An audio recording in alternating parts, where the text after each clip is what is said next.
বলেন, ইয়া আইয়ুহান নাসু কুলু মিম্মা ফিল আরদি হালালান তাইয়্যিবা ওয়া লা তাত্তাবিউ খুতুওয়াতিশ শাইতান ইন্নাহু লাকুম আদুউম মুবিন। সুবহানাল্লাহ পড়েন। ওহে মানুষেরা, এই জমিনে যেটা পবিত্র আর হালাল বলে আমি ঘোষণা দিয়েছি সেটা খাও, কারণ সেটাতেই বরকত। আর শয়তানের পদাঙ্ক অনুসরণ করো না, কারণ শয়তান তোমাদের প্রকাশ্য শত্রু। কথাটা বলেছেন কে? তাহলে আমরা হালালের পক্ষে না বিপক্ষে? হালাল এবং হারামের প্রথম মূলনীতি হচ্ছে আল আসলু ফিল আশিয়াই আল ইবাহা। মূলত সবকিছু পৃথিবীতে যা দেখি, যা পাওয়া যায়, খাবার দাবার যাই হোক না কেন, মৌলিকভাবে সবকিছু হালাল। যুবক ছেলেরা বুঝে যাও, কান দুটো খরগোশের কানের মতো খাড়া করো। আমি সহজ করে বুঝাবার চেষ্টা করব, যদিও সহজ করে বুঝানো সহজ না।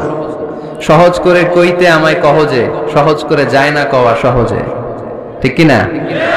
তারপর আমি চেষ্টা করছি সহজ করে বুঝানোর। খুব সহজ।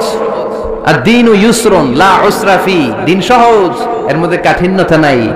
মন জয় করার 4টা বাক্য আল্লাহর হাবিব সাল্লাল্লাহু আলাইহি ওয়াসাল্লাম আমাদেরকে শিখিয়ে গিয়েছেন। বাশিরু ওয়ালা তুনাফিরু, ইয়াসিরু ওয়ালা তুআসিরু। সহজ করে উপস্থাপন করো, কঠিন করো না। মানুষকে দিনের প্রতি আকৃষ্ট করো, দিন থেকে ভাগিয়ে দিও না। আমরা অনেকে দিন থেকে ভাগাই দেই, আছে না নাই? এক ছেলে হিন্দু হইছে, হিন্দু থেকে মুসলমান হইছে, আগে ছিল হিন্দু, এখন দেখে এই ছেলেরা কি সুন্নি মুসলমান বানাবে, না ওয়াহাবি বানাবে, না আহলে হাদিস বানাবে, না হানাফি বানাবে, এই নিয়ে কিলাকিলি, আছে না নাই? আহা, কি বিপদ! সে আগে হিন্দু আছিলাম, এটাই তো ভালো আছিল। মুসলমান হওয়ার পরে এর ভয় দেখানো শুরু করছে, এই খবরদার, নামাজ রোজা যাকাত হজ সব লাগবে, হারাম খাওয়া যাবে না, এটা নাই ইসলামে, এটা নাই, ওইটা নাই, ওইটা নাই, হিন্দুকে তেলে আমিও নাই। এরকম হয় না? খবরদার, আল্লাহ ছাড় দিতে চায়, মৌলবীরা ছাড় দেয় না, আছে না নাই? তো আমরা যেন কঠিন না করি। হালাল হারামের প্রথম মূলনীতি হচ্ছে basically everything in this world is হালাল। এই পৃথিবীতে যা আছে সবই হালাল। সব কি? সব হালাল, সব হালাল, সবই হালাল, অল্প কিছু হারাম। সুবহানাল্লাহ পড়েন। যদি এমন হইতো এই পৃথিবীতে যা আছে সবই হারাম, অল্প কিছু হালাল, খুব ভালো হইতো, তাই না? সুবিধা হইতো আমাদের। তা আমাদের সুবিধা করে দিলেন কে? সুবহানাল্লাহ পড়বেন না? বেসিকলি এভরিথিং ইজ হালাল। পৃথিবীর সব কিছু হালাল।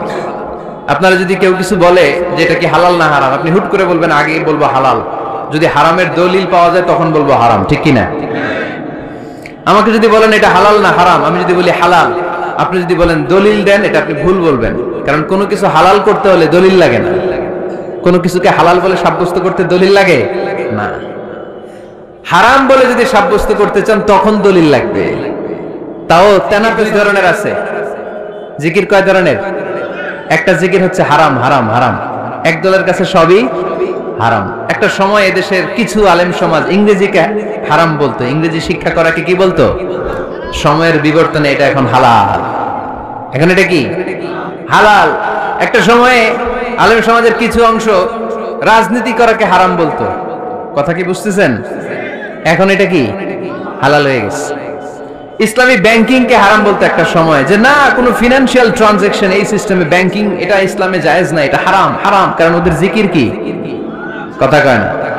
হারাম হারাম হচ্ছে এদের জিকির। একটা সময় ইসলামিক ব্যাংকিং হারাম ছিল, এখন এটা কি হয়ে গেছে? তার মানে এখনো অনেক কিছু এদের কাছে হারাম। সময়ের বিবর্তনে, কালের আবর্তনে এদের মুখ দিয়ে এগুলো একদিন হালাল হয়ে বের হবে। চিল্লায় বলেন ঠিক কি না? এজন্য এই পৃথিবীর সবকিছু মূলত হালাল, যতক্ষণ না হারাম হওয়ার ব্যাপারে দলিল না পাওয়া যায়। হারাম করতে হলে দলিল লাগে, হালাল বানানোর জন্য দলিল লাগে না। আবার যেন তেন কোনো দলিল দিয়ে, ঠুনকো কোনো দলিল দিয়ে কোনো জিনিসকে হারাম করা যায় না। হারাম করতে হলে অকাট্য দলিলের প্রয়োজন হয়। কথা বুঝতে পেরেছেন? প্রথম মূলনীতি ক্লিয়ার সবার কাছে? আল্লাহর হাবিব সাল্লাল্লাহু আলাইহি ওয়াসাল্লাম বলতেন হালাকাল মুতানাত্তিউন, যারা মুতানাত্তিউন তাদের ধ্বংস, তাদের উপর আল্লাহ লানাত। সাহাবারা বললেন ইয়া রাসূলুল্লাহ, ইয়া হাবিবাল্লাহ, মান হুমুল মুতানাত্তিউন? মুতানাত্তিউন কারা যাদের উপর আপনি লানত দিলেন, যাদের ধ্বংসের কথা বললেন?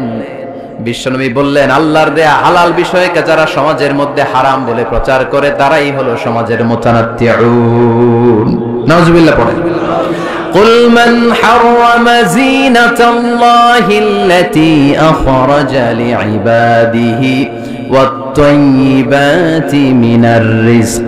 এজন্য আল্লাহ ডেকে বললেন, খবরদার, কে আছে সমাজের মধ্যে আমার দেয়া হালাল সাজসজ্জাগুলোকে, পবিত্র জিনিসগুলোকে হারাম বলে ফতোয়া তুলে, তাদের উপর আমার লানত। খবরদার, আল্লাহ যেটাকে হালাল বলছে এটাকে হারাম বলার স্পর্ধা দেখাবেন না। এটাকে হারাম বলা যাবে? তাহলে প্রথম মূলনীতি কি সবাই বুঝতে পারছেন? বুঝতে পেরেছেন? এই দুনিয়াতে বেসিকলি সবকিছু কি? আওয়াজ করে বলেন। আর হালাল প্রমাণ করতে দলিল লাগে। কি প্রমাণ করতে দলিল লাগে? হারাম। এজন্য আমাদের